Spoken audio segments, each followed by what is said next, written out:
ano pong kaso ang pwede naming isampa. So ang pagiging guarantor 'no, ay mabigat po 'yan na obligasyon, pero hindi kayo puwedeng iwan lang din sa ere. So kapag guarantor kayo, puwedeng maningil ang lender sa inyo kung hindi, nagbayad or hindi nagbabayad ang principal borrower.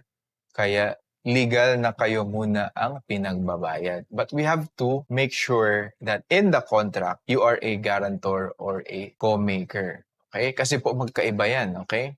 So when you are a guarantor, kailangan mo nang habulin yung mismong nangutang. Okay? Mayroon kasing tinatawag na benefit of excussion kapag guarantor.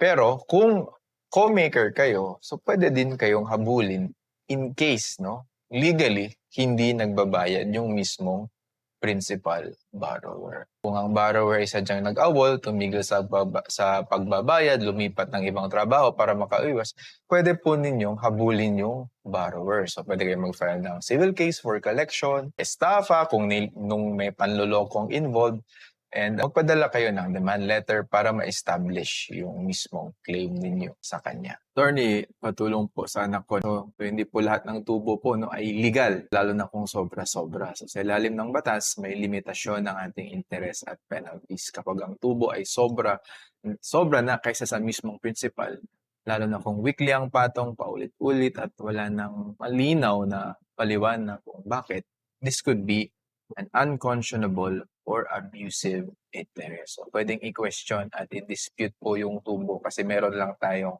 allowed percentage.